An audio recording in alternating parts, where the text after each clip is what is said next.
We've just finished with Patricia's complimentary hearing health check. We would recommend that anyone of any age comes in if they're worried at all about their hearing.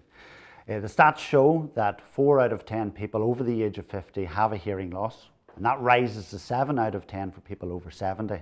But hearing loss can affect anyone at any age. But it could be wax affecting your hearing. So if you think that's a possibility, either you're working outdoors or you've had wax removed before, why not come in and get it checked by us?